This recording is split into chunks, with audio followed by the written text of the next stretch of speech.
Another month down and no sign of the market slowing. It's somewhat of a feeding frenzy out there for buyers at the moment. If you need to sell, what are you waiting for?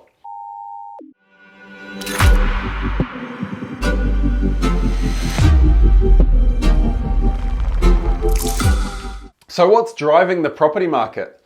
And in particular, our local market here?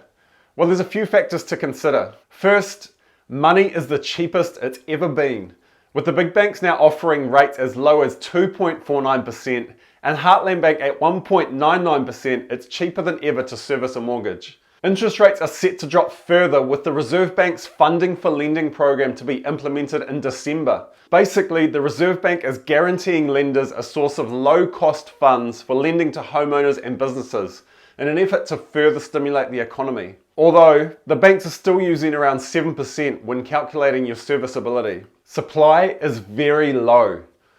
The old normal was for there to be around 1,000 properties on the market across Tauranga, Papamoa and the Mount. The new normal is in the 600s.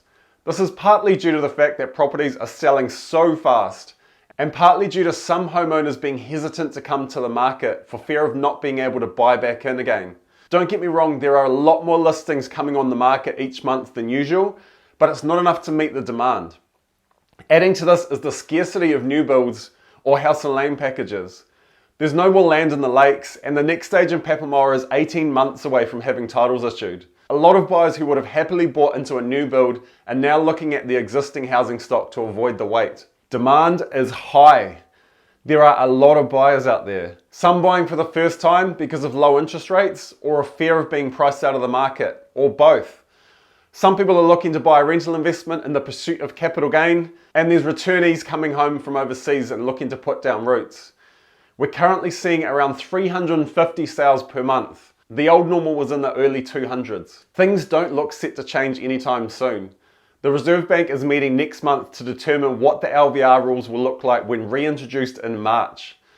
ASB and ANZ have already announced that they will increase the deposit required by property investors to 30% from December, and Westpac never lowered it in the first place. With the majority of current buyers being owner-occupiers, it remains to be seen whether this will have any effect on the market at all. It's targeted at low equity investors, which make up a small part of the market. We'll have to wait and see whether or not the government decides to step in. In the meantime, unless we see a drastic increase in new listings, things will remain the same. If you're buying at the moment, I feel for you.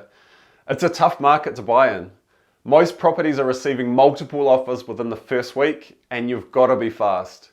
It's especially tough if you have less than 20% deposit. The majority of properties are going to auction, and buyers with less than 20% deposit are required to get a registered valuation as a condition of their finance. At around $800 a pop, you don't want to be funding too many of these with no guarantee of being able to secure the property at auction. Not to mention legal fees for multiple title and limb checks. If you are one of those looking to buy, hang in there. While every week I'm seeing another record sale, I'm still seeing properties being sold below market value. In every market there's deals to be had if you look hard enough and believe that they're out there. Get out there and be proactive. Don't wait until properties hit Trade Me. Build a network of agents across multiple companies and check in with them each week to see what's coming up. Don't be afraid to call agents on a weekly basis. With less listings, there's more agents working with buyers, so most will appreciate the call. If you can get an offer in before a property goes live, you're going to have the best chance of securing a deal. Anyway, that's it for this month. I hope you found this update helpful. Stay safe out there and keep moving forward.